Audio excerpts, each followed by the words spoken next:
Thanks for joining us here on the NCW Life Channel. I'm Eric Granstrom and joined by a man on the Skype right now from Seattle who is a member of the Mountaineers, which is a club that's been around for a long time here in the Pacific Northwest. Steve Smith joins us here on the NCW Life Channel. Steve, thanks for taking the time to join us.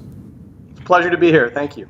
Before we get into the topic at hand here, I wanted you to give you the opportunity a little bit here to talk about the Mountaineer Club, not just a website, much more than that, sounds like. Much more than that. The Mountaineers is a 111-year-old climbing club. It's a nonprofit organization centered in Western Washington, but I would say with a footprint all over the world, not only through our programs, but through our publications side. For example, if you're a climber, you've probably almost certainly read Freedom of the Hills, which is one of our famous books. And the Mountaineers, our mission is to explore, learn, and conserve by connecting people to each other and to the natural world through adventures like hiking, climbing, sea kayaking, and other outdoor pursuits. I'm relatively new to the Mountaineers in this new role of climbing education manager, so you may have some questions that I don't know the answer to, but it's a pleasure to be here and nice to talk with you today. Well, I'd rather be talking to you under happier circumstances to just talk about those wonderful opportunities we have here in the Pacific Northwest. Unfortunately, though, the story came to light here earlier this month about a 19-year-old who was glissading, and I don't even know if I'm pronouncing that correctly, so you can help me there, here in the region, and unfortunately went into a hole. This so happens to tie into an amazing article that you wrote for the Mountaineers that talks about the same thing that happened to you, and that was in the late 90s, is that correct? That's correct, yeah. My heart goes out to the young man and several others that have fallen into that same hole, and I glissaded into that, over that same waterfall and into that same hidden hazard back in 1998, and I wrote a story about that on the Mountaineers website, which has apparently made quite an impact and been shared pretty broadly. It looked like, when I checked on it yesterday, it looked like it had been shared about, or it looked like it had made about 70,000 impressions on different people's Facebook pages and or the hits on the website. So a pretty remarkable, people seem to be very interested in this story, and I'm lucky to be here to be able to tell it. Definitely. Well, let's talk about glissading and what that is for people that aren't educated on that to begin with, and then how you got involved in trying that, and had you done that a lot before that incident in 1998? Yeah, good question. So glissading is something that either a mountaineer, a climber might do, or even a hiker. And you see a lot of people glissading, and what that means is an intentional descent or slide down snow, either on your feet, a standing glissade, or seated, which is how a lot of people like to do it. And if you're doing a sitting glissade down a snowpack, you're often following a bit of a track that maybe someone else has made, like a little luge course, and you can generate a lot of speed and go down a mountain pretty quickly, and honestly it's fun, and there are some advantages to glissading, but there's also a lot of dangers to it, and if it's not done really thoughtfully and with the right technique, with situational awareness, then you can find yourself in a situation a lot like the one that I was in, and it's definitely something that I think a lot of people do without having great awareness of the pros and cons of it. So that's hopefully what my story can do, is help people be more aware of the downside of glissading if not done properly. Yeah, the biggest thing I would think trying to do that is brakes, or lack thereof, especially if you see something coming. Did you even see that hole before you fell into it, or tell us a little bit about that story? Yeah, so I was descending from the top of Asgard Pass, which is in a very popular route in the Enchantments, right outside of Leavenworth, Washington. Thousands of people go up to Kolchak Lake through the Enchantments, out the other side. It's a very popular and common route. And after the snow has melted on Asgard Pass, there's a very clear trail that goes up it. And when the snowpack is deep, there's a very straightforward way to go up and down Asgard Pass, but there's usually, a few weeks or maybe a month out of the year when there's enough snow to glissade, but not enough snow to cover all of the objective hazards that you might run into descending. And there is a waterfall that forms every spring at the same spot, and it's very difficult to detect that waterfall from above. If you are coming up from below, it's visually pretty obvious, and there's a photo of it with an arrow pointing to it on the blog post that I wrote, hopefully which will be useful for others to recognize that hazard in advance. But when you're descending and sliding down that slope, it's several thousand feet, from the top to the bottom, and you can generate, a good amount of speed and even complacency just gently sliding down the slope and not be aware that there is a very serious hazard that's very hard to hear or to see. After I had fallen into that hole, and I guess we'll get into the story here in a minute, but I want you to know that after I had fallen into that and I escaped, I wanted to see what I had done wrong, and I hiked back up again and wanted to drop back down the same route I'd been on to just see, how easy is it to, what did I miss? How easy is it to detect this hole? And I got to within just a few feet of where I knew that waterfall was, and I could not see it and I could not hear it because the snowpack completely obscured it and muffled the sound. And there's a little roll there so that when you're coming from above, especially in a seated position, sitting down on the snow, when you're in a seated position, you don't have great perspective over those little rolls in the snow. And so I couldn't see it or hear it, and I plopped right into that, and was very fortunate to be able to escape from that situation. Well, and when we talk about this hole, this was about 30 feet deep, and you smacked yourself up pretty good on the way down to the bottom, didn't you? I did, and that was in partly due to the fact that I was choosing to carry my helmet clipped on the outside of my pack instead of wearing it on my head. So there's one of the main mistakes that I made. When I plopped over the snowpack and dropped down into that hole, I hit my head on the downhill side of the snow, and I fell about 30 feet down into the kind of that scary terrain where there was a cliff and water pouring over the cliff, and it was carving a hole underneath the snowpack. And I dropped about 30 feet into that, and I wedged into the slot between the rock and the snowfield, the ice in front of me. And I was stuck there with my pack on, and my feet were dangling, and freezing cold snowmelt was pouring down over my head, making it hard to breathe. So I had suddenly gone from this pleasant slide down the snow on a pleasant warm June day in 1998 to abruptly being dazed, in pain, kind of not sure where I was, in the dark, with freezing cold water pouring on me, and I was very much wedged in and trapped and unable to move for quite a while. So that was where I abruptly found myself. Now, you had a hiking partner with you that day. Was he of any help to you at that point? Or I imagine if you're both sliding down, did he go past the hole and not even see that you were in it? He went ahead of me, and there were 2 points I want to make. One is that what happened to me was no one's fault but my own, and I blame myself for what happened. My partner went glissading ahead of me, and I was sort of in a sort of lackadaisical way following right in his path. And I was sort of, assuming, since he went there, it's probably safe for me to do the same. So that's another key mistake that I made, was sort of letting down my situational awareness and my guard. He was going so fast that he actually blasted over the waterfall and landed safely on the other side of it, and was like, holy cow, that was not good.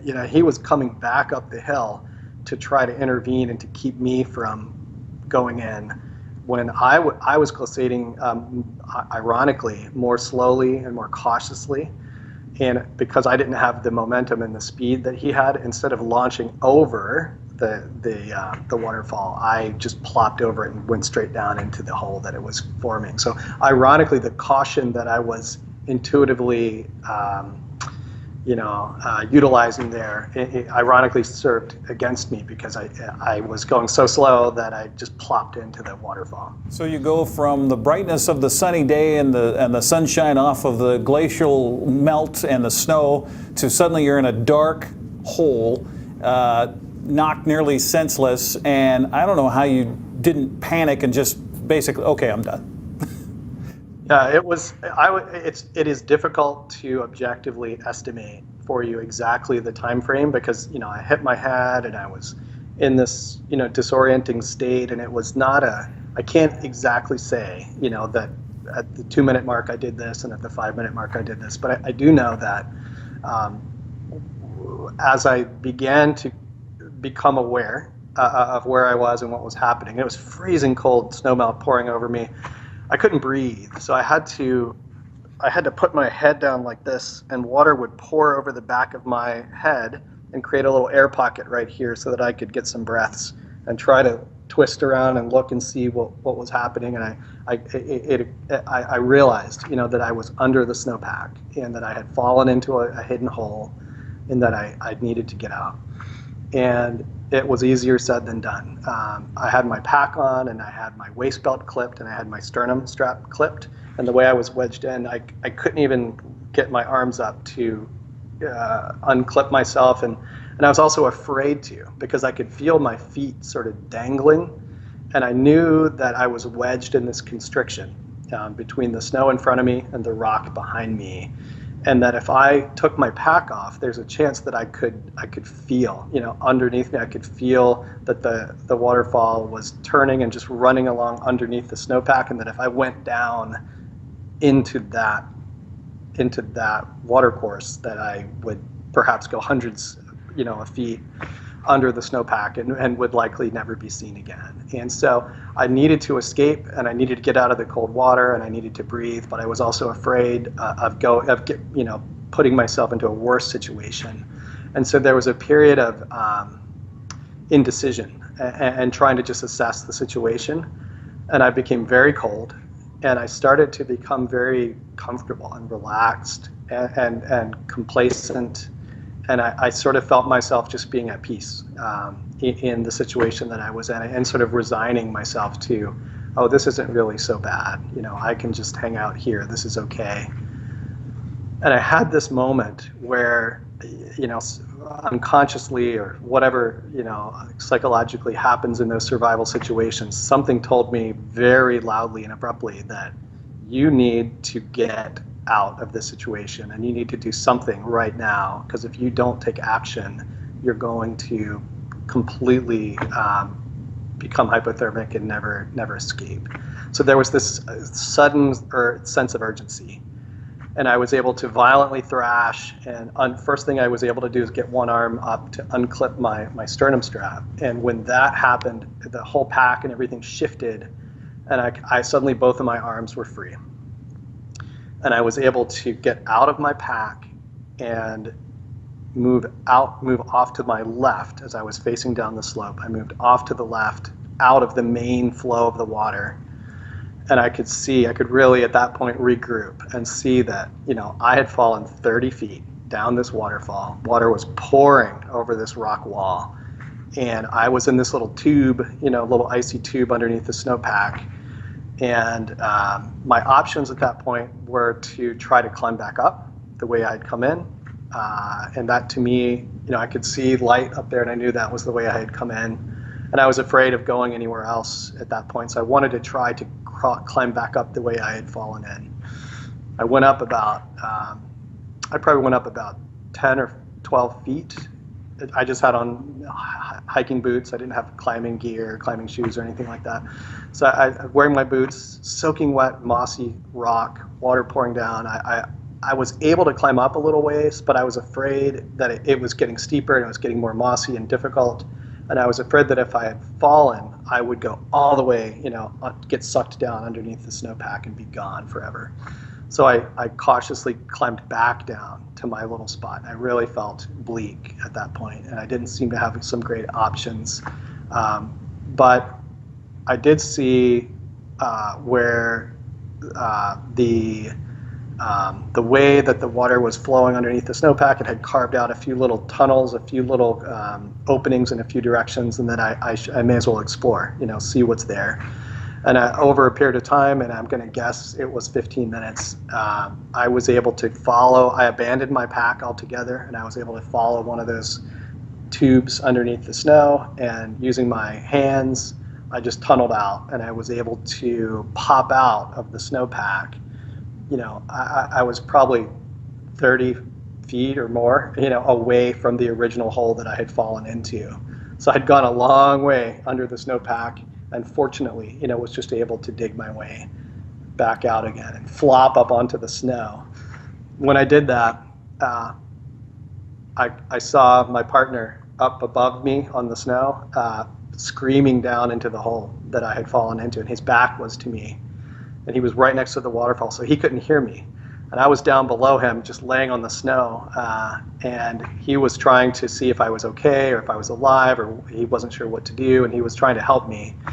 So it took him a while to realize that I had actually tunneled out below him, and he was great. And he came down and helped me and shared some extra warm clothes that he had, and I was able to regroup. And really, what an amazing moment to emerge out of that death trap, and to suddenly realize, I was very lucky to live through that. What, I guess, message do you carry forth, aside from being lucky, as far as others, whether they're glissading or not? I mean, the perils exist for those that are climbing, especially, summertime glacial activity, that type of thing, and finding these crevasses or these holes. What kind of message then do you give to others that might also find themselves in a precarious predicament like that? Great, yeah, good question, thanks. My reason for sharing all this really is just that, is so that I can hopefully share some of my learning in the interest of helping others literally follow in my footsteps. And I've got a few points here that I'd like to share. The first thing I did was letting my guard down on this descent, not being diligent and vigilant on the descent, and just being kind of in a complacent state of mind, I think was a huge contributing factor to me not having situational awareness. Another one is just using good technique. If you're going to be glissading, which is a valid thing to do in some situations, if you're going to be glissading, you should have your helmet on. You should have visibility of what's below you, and you should not glissade into terrain where you can't see the run out or what's below you, or else you could run into rocks or avalanche debris or a hole or a crevasse or a tree. You need to be able to see what's below you when you're glissading, and that was a key mistake that I made. Communicating with your partner and having a shared vision for the descent. My partner went a lot faster than me, and so I was in a situation where I either had to go fast and keep up with him, or I think I kind of allowed myself to rush a little bit to keep up with my partner, and that contributed to my failure to have situational awareness of the slope that I was on. Did my desire to get back to camp quickly and easily cloud my judgment? So really the question is, did I need to be glissading in that situation? And so I think that's really the starting place, is asking yourself, is glissading the best way to get down this slope, and what are the pros and cons of that? And are the risks that I'm taking by glissading worth the benefits that it's going to be giving me? And in some cases, that's the case. And in my case today, it almost killed me. And I think that I'm hopefully sharing these lessons that I had can be useful for other people from avoiding making some of those same mistakes. Well, thank you, Steve, for taking the time and sharing your amazing story. And like you said, very lucky to have you still around today, and to be able to tell this tale and to be able to share that with others, so that I guess safety first, the old Scout credo, when you're out in the wilderness and partaking of the bounty we have here in Mother Nature's backyard here in North Central Washington, across the Pacific Northwest, is especially if you're in a small party, or if you're by yourself, hopefully not by yourself, but whatever the case may be, that you think about all of the safety factors that go into enjoying safely out in Mother Nature. Steve, how can we find out more information about the Mountaineers? And I know you have a website. We're going to put a link to your story on our website and our Facebook page as well. Yeah, I would suggest just start with the website, and we have programs all over Western Washington in particular. Yeah, I would suggest you start with our website, and if there's not a Mountaineers club in your area, I would encourage, or a branch in your area, I would encourage folks to get formal training and education so that they can enjoy all the great things about the outdoors. And there are many beneficial risks to being outside, and we get wonderful community building and sense of accomplishment and character development and connection to each other and to the land through these outdoor adventures. And I've gotten a lot more benefit in my life from climbing and spending time in the Cascades and on the Salish Sea than this one really scary incident that we focused on today. So I would suggest that we all really embrace and appreciate this amazing place where we live in Washington State and the Pacific Northwest, and take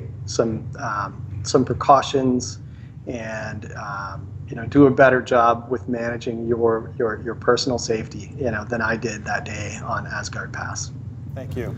The Climbing Education Manager, Steve Smith with the Mountaineers, joining us here on the NCW Life Channel. Steve, enjoy the mountains and be well.